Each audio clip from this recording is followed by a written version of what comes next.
All right, ladies and gentlemen, we are back live on the Steve Malzberg Show. Don't forget our debate coverage officially kicks off with J.D. Hayward. That's coming up at 8 o'clock right after this show. But joining us now is former Republican Congressman from the great state of Colorado, Tom Tancredo, also a 2008 candidate for President of the United States. And Congressman, I welcome you. So much to talk about. I don't even know where to begin. So let's begin with this. You're from Colorado. Colorado is now a dead heat. Pennsylvania is now a dead heat. Hillary apparently, reportedly, has given up on Ohio. Every battleground state is either tied or Trump's ahead. Wow. Yeah, believe me, they've got to be nailing the windows shut in Democratic headquarters at the top floor so nobody's jumping out. Or, I mean, they got to be going absolutely crazy at this point. So don't be surprised at anything they do and the media does with them to stop him at this point. They are absolutely apoplectic. I have no idea what they're going to try, but I guarantee you they're going to try something. Well, of course, shock of all shocks, the Washington Post and the New York Times today both came out with damaging pieces by the editorial staff against Donald Trump. I'm shocked. And the Times says that Donald Trump lied 31 times in 1 hour, whatever. Hillary, or maybe 1 day, I don't know. Hillary lies 31 times in a minute. That's exactly right. He can't beat her. And this is the thing. This tells you how frightened they are, because they are demanding that the media fact check Donald Trump, because they know she can't handle this. They want the media, they want the moderator to win the debate for them because they're afraid she can't do it. And I'm praying that they're right. But you look at all of this and it only smacks of panic. Everything that's been happening. And it tells you another thing. They haven't learned the lesson. There is nothing they can say anymore about Donald Trump, I don't think. I mean, I'll tell you right now, in a debate, it's been my experience anyway, you really can't win an election with a debate, but you can lose one. Right. And indeed, that's what they're hoping for.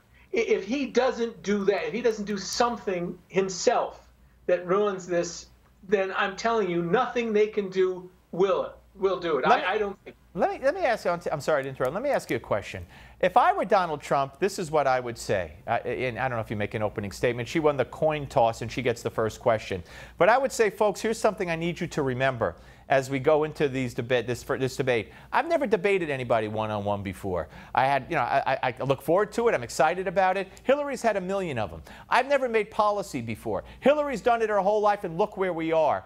I've never made promises before. Hillary has, and look where we are. And so let me just also say, I'm not a politician.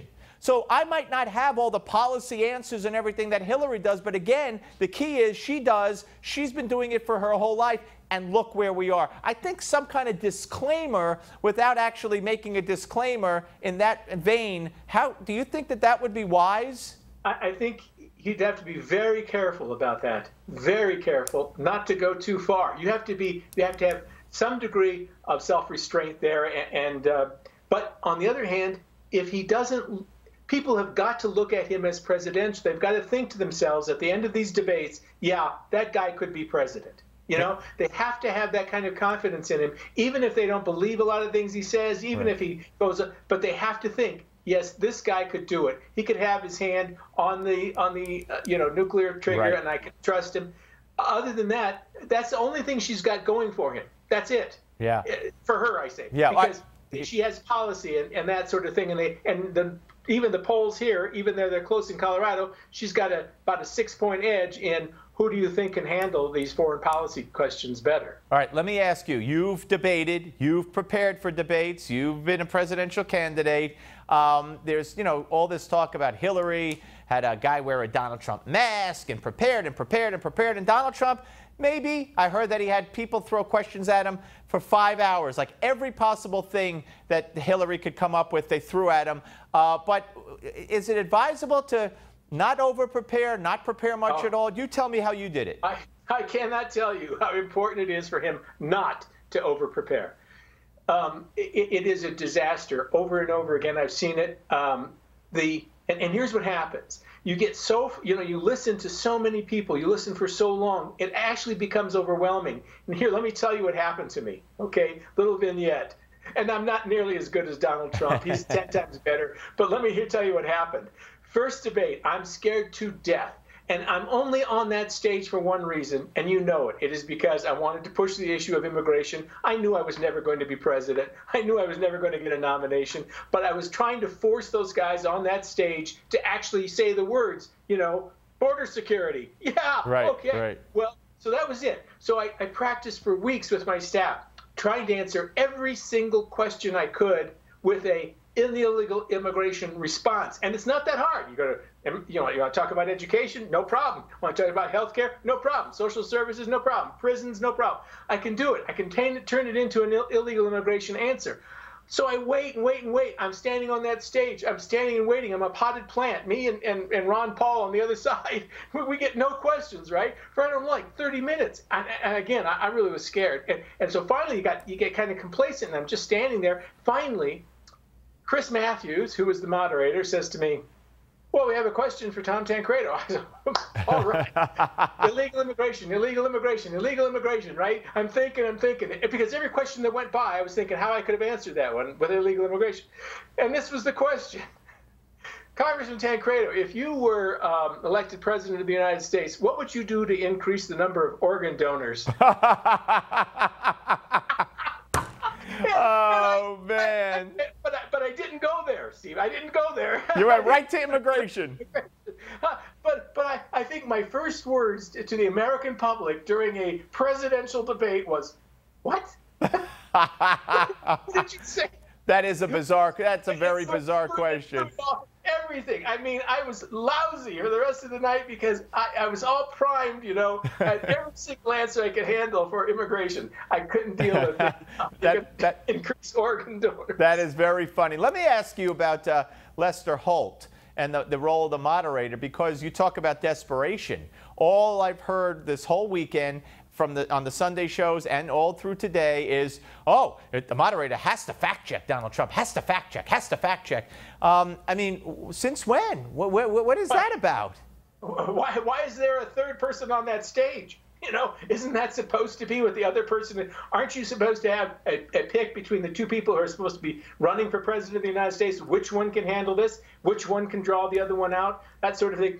It puts a lot of pressure on him, considering what they have done to past moderators who actually were somewhat objective, Right. And so, but again, Steve, I'm telling you, people will see that. I think Americans are onto them. I think this is not working for the media. If they try it, I don't know. My guess is it will backfire on them. I agree. That's my guess. Now, go ahead. No, I agree, and I urge everyone to stay tuned for the next segment, because my Give Me 5 tonight is some of the history you'll hear from his own lips and read his own words, what Lester Holt has said. I don't care if he's a registered Republican or not. He's a big liberal, and I'll prove it to you. And even when it comes to the way he treats Hillary and treats Donald Trump, you'll see the difference. But I want you to hear something that took place on the floor of the Senate today. This is a man, Harry Reid, who took to the floor of the Senate 4 years ago and emphatically stated, slandered Mitt Romney. Mitt Romney has never paid income tax. And then about a year or two ago, when he was confronted about how that wasn't true, and he laughed and said it worked, didn't it? He's taken to the floor of the Senate to blast and slander the Koch brothers, who have built hospital wings and cancer wards for people in this country. And now he's doing it to Donald Trump. Watch. Donald Trump is a racist. Donald Trump doesn't believe the racist things he does and said are wrong. He says them with full intent to demean and to denigrate. That's who he is. How does he get away with that? Now you have a theory that this guy, because Nevada was supposed to be a cakewalk for Hillary, and that's his state, of course, and apparently he's not delivering it the way he should be. That's right. It goes back to what I was saying. It's panic time, Steve. It's panic time. He knows that, and he believes, and he has built an entire career on being, the grand poobah of Nevada. And he'll do anything. He is as unconscionable a person as I have ever known in my life. And I'll tell you that these statements like this and the things that he does and is saying now on the floor of the House are just an indication of really how scared they are. Yeah, no, I couldn't agree more. Congressman, fascinating. Your personal experience has been fascinating, and that story was was just nothing short of amazing. What? Thank you, sir. Always great to talk to you. Oh, boy, Tom Tancredo, ladies and gentlemen. Imagine you prepare and you prepare and you prepare for the debate. You know you're a peripheral candidate. You have a point to make. And you, no matter what the issue, you're prepared to take it back to your topic, your baby of immigration. And they ask you about how do you make more people become organ donors. That's got to be a classic. Anyway, when we come back, as I mentioned, first we're going to take a look at some past debates and some highlights, memorable highlights, and the gimme. You're going to see the real Lester Holt before you see him in the debate. Don't go away.